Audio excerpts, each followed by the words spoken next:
Hello dear students, तो एक बार फिर से स्वागत है आपका गढ़वा ज़िले के नंबर 1 संस्थान, गढ़वा ज़िले के एकमात्र स्मार्ट क्लास वाले संस्थान आइंस्टीन स्टडी सर्कल में। और आज मैं आपको जियोलॉजी का सेकेंड लेक्चर देने वाला हूं, जिसमें मैंने आपको पहले लेक्चर में इंट्रोडक्शन के बारे में बताया था और पिछले लेक्चर में यानी कि फर्स्ट लेक्चर में आपको मैंने जो टॉपिक बताया था उसको आप बोल सकते हैं कि उसका डिफिनेशन और जियोलॉजी के बहुत सारे ब्रांचेज के बारे में बताया था। और आज मैं आपको बताऊंगा जियोलॉजिकल टाइम स्केल के बारे में। जी हाँ, टाइम का बहुत ज़्यादा इंपॉर्टेंस होता है जब आप जियोलॉजी का स्टडी करते हैं, तो उसी से रिलेटेड कुछ टाइम स्केल्स होता है। जैसे आप से अगर पूछा जाए कि आप समय के बारे में क्या जानते हैं, तो समय के बारे में क्या जानते हैं तो आप इतना केवल बता सकते हैं कि जैसे क्या होता है कि ऑर्डिनरी अगर आप जाने तो आप जानते हैं कि एक डे इक्वल टू होता है 24 आवर। ये अक्सर लोग जानते हैं। या तो फिर आपसे कोई पूछेगा कि आप कितना टाइम जानते हैं तो आप 1 ईयर बराबर 365 डेज कह सकते हैं। या फिर हो सकता है कि तो इस तरह से, लेकिन जियोलॉजी जो है कि 1 साल 2 साल का बात नहीं करता है। जियोलॉजी 10 लाख साल या 1 अरब साल, कुछ इस तरह का लंबे टाइम स्केल का बात करता है। और इसी के लिए हम लोग को जियोलॉजिकल टाइम स्केल के बारे में जानना बहुत ज़रूरी हो गया है कि आखिर धरती पर जीवों का विकास कब से शुरू हुआ। आपने डायनासोर का नाम सुना होगा कि डायनासोर हमारे धरती पर रहते थे, लेकिन आपके मन में सवाल आता होगा कि आखिर डायनासोर कब थे यहाँ पे और वे कैसे विलुप्त हो गए और उनके विलुप्त होने का कारण क्या है। तो इन सारे सवालों का जवाब आज हम लोग ढूंढने का कोशिश करेंगे अपने इस जियोलॉजिकल टाइम स्केल में। लेकिन सबसे पहले मैं आपको बता दूं कि जो जियोलॉजी का सिलेबस है, ये मैंने आपको हर एक वीडियो में बताया था कि जो जियोलॉजी का सिलेबस आप स्टडी कर रहे हैं वो सिलेबस केवल आपका बोर्ड एग्ज़ाम में ही काम नहीं आएगा, बल्कि बहुत सारे एग्ज़ाम में काम आएगा। जैसा कि मैंने आपको बताया था कि बोर्ड एग्ज़ाम के अलावे इसका जो इम्पोर्टेंस है, इंडिया के सारे कॉम्पिटिटिव एग्ज़ाम में यहाँ से डायरेक्ट क्वेश्चन पूछे जाते हैं। तो बोर्ड के साथ साथ और कॉम्पिटिटिव एग्ज़ाम की तैयारी करने वाले जैसे एसएससी, रेलवे, इसमें जो जीके जीएस का पोर्शन होता है, एनडीए का अगर आप ये एग्ज़ाम दें, यहाँ तक कि यूपीएससी के एग्ज़ाम में भी डायरेक्ट जो है कि जियोग्राफी पोर्शन का क्वेश्चन यहाँ से आप ये मैच करा सकते हैं। तो खैर ये था आपका इसका इम्पोर्टेंस कि कहाँ कहाँ इसका यूज होता है जियोलॉजी का। लेकिन अब हम लोग बात करेंगे अपने जियोलॉजिकल टाइम स्केल के बारे में। तो आप यहाँ पे देख सकते हैं कि जो आपका टाइम स्केल दिया हुआ है स्क्रीन पे आप देख सकते हैं, इसको हम लोगों ने यहाँ पे 4 भागों में बांटा है। जिसमें पहला जो पार्ट है आपका, पहला पार्ट का नाम है, इसको मैं थोड़ा बड़ा करता हूँ, उसका नाम है, ध्यान से देखिएगा, सबसे बड़ा टाइम होता है यहाँ पे ईओन होता है। आप देख सकते हैं यहाँ पे लिखा हुआ है आपका ईओन। और ईओन को और छोटे छोटे हिस्सों में अगर बांट दिया जाए तो हमको मिलता है एरा। और अगर एरा को भी और छोटे छोटे हिस्सों में बांट दिया जाए तो हमको मिलता है पीरियड। और सबसे जो छोटा टाइम स्केल है हमारा, उसको बोला जाता है इपोक। तो इस तरह से आप देख सकते हैं कि अगर आप ऑर्डिनरी अगर टाइम के बारे में बात करते हैं तो आप बोलते हैं कि जो सबसे बड़ा समय होता है वह ईयर होता है। ईयर क्यों होता है? क्योंकि 1 ईयर में आप सबको पता है कितना दिन होता है, तो 365 दिन होता है। फिर अगर आपसे पूछे कि इससे छोटा बताइए तो आप बोलिएगा घंटा का बताइएगा, यानी कि आवर्स का बताइएगा। तो इसको निकालने के लिए आप बोलते हैं कि 365 गुना 24 कर दीजिए। यानी कि सबसे बड़ा टाइम आप जानते हैं ईयर। अगर उसको और छोटे छोटे हिस्सों में बांटे तो आपको डेज मिलेंगे। इसको और छोटे छोटे हिस्सों में बांटे तो आपको क्या मिलेंगे? आपको घंटा मिलेगा, यानी कि आवर्स मिलेगा। इसको और छोटे हिस्सों में बांटे तो आपको मिलेगा मिनट। तो उसी प्रकार बांटते बांटते समय को आप देख सकते हैं कि जियोलॉजी में जो समय का सबसे बड़ा यूनिट है वह ईओन कहलाता है। और उससे जो छोटा यूनिट है उसको बोलते हैं एरा। और जो उससे छोटा है, यानी कि उसको और छोटे छोटे हिस्सों में बांटे तो हमको मिलता है पीरियड। और जब पीरियड को भी और छोटे छोटे हिस्सों में बांट दिया जाए तो हमको मिलता है इपोक। तो इस तरह से आपसे कभी कभी इस पे क्वेश्चन भी पूछ सकता है। जैसे दे देगा कि इसको आप बढ़ते क्रम में या असेंडिंग ऑर्डर या डिसेंडिंग ऑर्डर में अरेंज करने के लिए, तो आप इसको आसानी से बना सकते हैं अगर आप थोड़ा सा भी इसको जानते हैं। जैसे मान लीजिए आपको दे देता है एक क्वेश्चन यहाँ से कि चलिए आपको मैं एक टाइम स्केल देता हूँ जिसमें आपका ए नंबर है, बी नंबर है, सी नंबर है और डी नंबर है। और ए में आपको दे देगा पीरियड दे देगा, और बी में आपको दे दिया एरा दे दिया, सी में आपको दे दिया ईओन दे दिया, और डी में आपको दे देगा इपोक। तो बोलेगा कि इसको मान लीजिए आप असेंडिंग ऑर्डर में सजा दीजिए, असेंडिंग ऑर्डर में।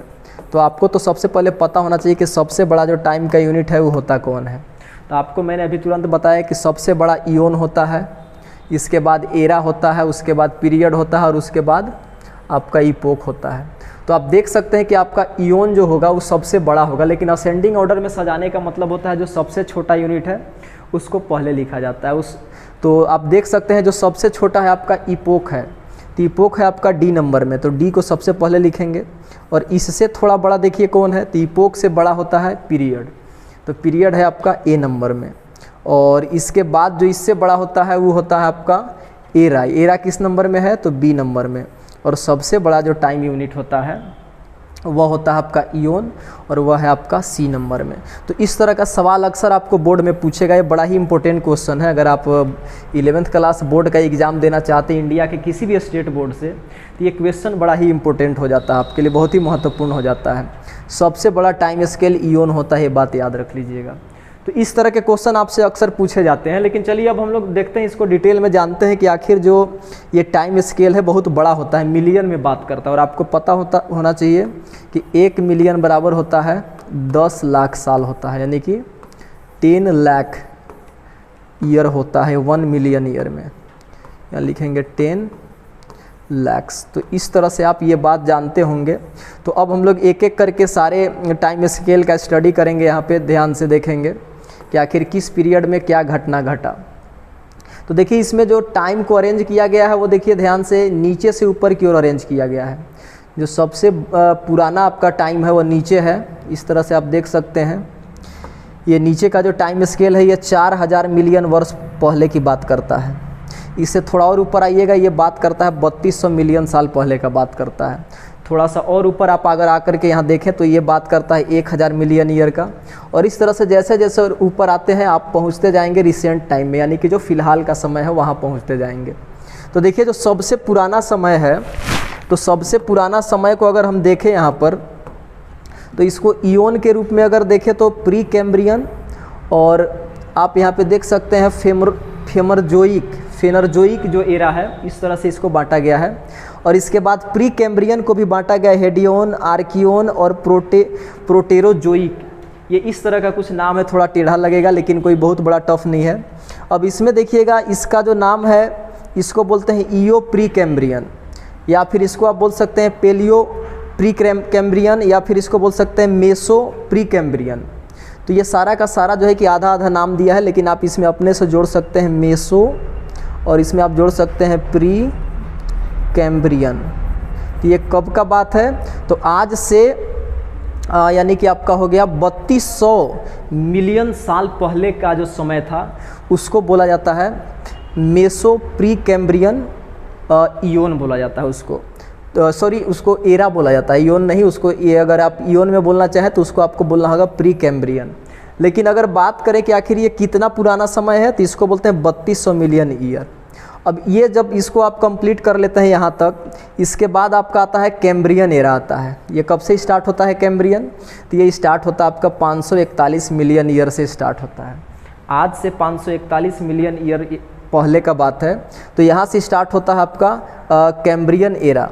तो इस तरह से आप देख सकते हैं। अब आप देखिएगा कि इसमें एक बहुत इम्पोर्टेंट टॉपिक आ जाता है यहाँ पे, जिसमें आप देख सकते हैं यहाँ पे लिखा हुआ है कार्बोनीफेरस। कार्बोनीफेरस युग का शुरुआत यहीं से स्टार्ट होता है। ये आप देख सकते हैं 359 मिलियन साल पहले का बात है। आखिर इस युग में क्या घटना घटा, तो याद रखिएगा इसी में आपका कोयले का निर्माण इसी युग में स्टार्ट हुआ था, कोयला। तब आप पूछिए कि इस युग में ऐसा क्या हुआ कि यहाँ पे कोयला का निर्माण स्टार्ट हो गया। तो देखिए कोयले का निर्माण हुआ, जैसे ज़मीन में क्या होता है कि एकाएक कहीं पे फॉल्ट या क्रैक हो जाता है। तो फॉल्ट या क्रैक होने से क्या होता है कि उस जगह पे जितने भी वनस्पति और जीव होते हैं वे ज़मीन के अंदर दब जाते हैं। जैसे क्रैक होने का मतलब ज़मीन में दरार आ जाता है, और वहाँ पे जितने भी पेड़ पौधे होते हैं, जितने भी जीव जंतु होते हैं, वो सब अंदर जा कर के दब जाते हैं।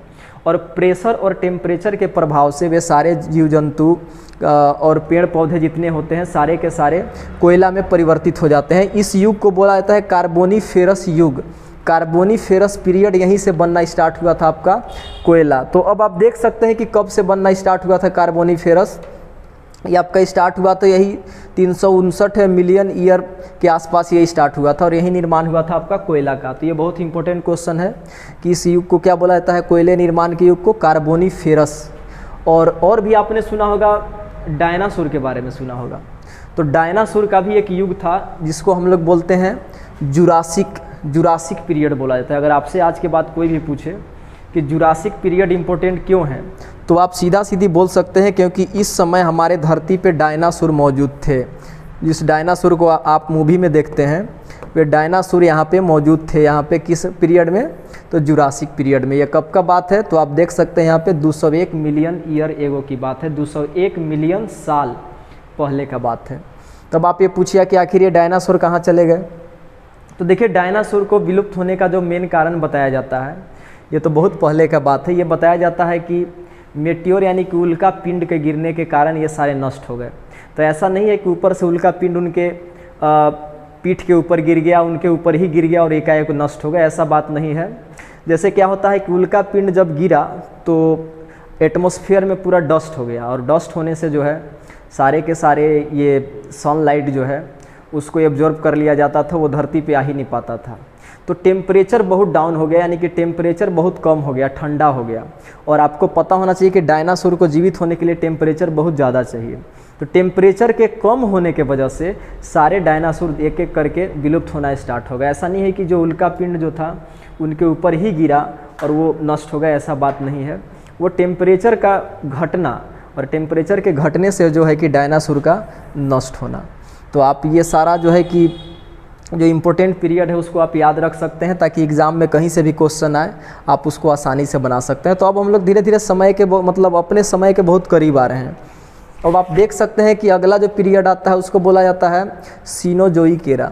तो सीनोजोइक एरा और उसके बाद देखिए जो सबसे ऊपर दिया है क्वाटरनरी। क्वाटरनरी में इपोक में अगर बात करें तो इसको बोला जाता है होलोसीन। होलोसीन ये बहुत ही रिसेंट का बात है, फ़िलहाल का बात है, लेकिन फिर भी बहुत ज़्यादा समय होता है ये भी। तो अगर आप पूछेंगे, जैसे आपने सुना होगा महाभारत, रामायण, ये सारे जितने भी काव्य के घटना है वो कब का है, तो ये बहुत फ़िलहाल का घटना है। आप देख सकते हैं यहाँ पे ये लगभग यहाँ पे आता होगा ये घटना। ये आपका 10 से 12 हज़ार साल पहले का बात है, ये बहुत ज़्यादा पुराना बात नहीं है। ये रामायण महाभारत का जो भी घटना है ये बहुत मतलब रिसेंट का ही उसको कह सकते हैं, बहुत रिसेंट नहीं फिर भी, लेकिन ये जो सारा समय है 4000 मिलियन ईयर, इसके मुकाबले मतलब बहुत ही रिसेंट का घटना है आपका। तो इस तरह से आपने सारे जियोलॉजिकल टाइम पीरियड को देखा जिसको 4 भागों में बांटा गया है। सबसे बड़ा है आपका इयोन, दूसरा में आता है एरा, और उसको भी अगर बांट दें और छोटे छोटे हिस्सों में तो इसको बोला जाता है पीरियड। इसको और छोटे छोटे हिस्सों में बांट दें तो इसको बोला जाता है इपोक। तो इस तरह से आज की इस वीडियो में मैंने आपको जियोलॉजिकल टाइम स्केल के बारे में बताया। अगर इसमें आपको और भी कोई दिक्कत होता है तो आप एक बार कमेंट बॉक्स में ज़रूर पूछें और इसको मैं एक बार जूम करके आपको दिखा देता हूँ कि आखिर कब क्या कैसे हुआ। देखिए सबसे पहला है आपका इयोन, और दूसरा नंबर में है आपका एरा, तीसरा में है पीरियड, और चौथा नंबर में है आपका इपोक। और ये इधर दिया हुआ है कि कितना मिलियन ईयर एगो का ये बात है। जैसे आप देख सकते हैं, अगर आप देखिए जुरासिक पीरियड देखें तो ये 201 मिलियन साल पहले का बात है जब डायनासोर हुआ करते थे। कोयले का निर्माण देखते हैं हम लोग तो ये कोयले का निर्माण 359-360 मिलियन साल पहले का बात है। कैम्ब्रियन, और उसके बाद जो सबसे पुराना समय आता है जब जीवों का उस समय जो है कि अस्तित्व तो बहुत ही कम था, कुछ शैवाल वगैरह पाए जाते थे, इसके अलावा कोई जीव इस धरती पे नहीं था। तो उस एरा को बोला जाता है, उस इयोन को बोला जाता है प्री कैम्ब्रियन। और इस तरह से जो सबसे पुराना है वो प्री कैम्ब्रियन एरा ही है।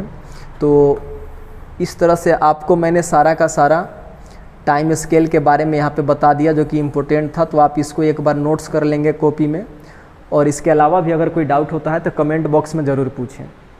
तो इस तरह से आज की वीडियो में मैंने आपको जियोलॉजिकल टाइम स्केल के बारे में बताया, और इससे भी इंटरेस्टिंग टॉपिक अभी जियोलॉजी में आपके आने वाले वीडियो में मिलेंगे, जिसमें मैं आपको बताऊंगा कि आखिर आपका जो ये यूनिवर्स है, ब्रह्मांड है, जो आपका ये पृथ्वी है, आखिर ये कैसे बना, इस ब्रह्मांड की उत्पत्ति कैसे हुई।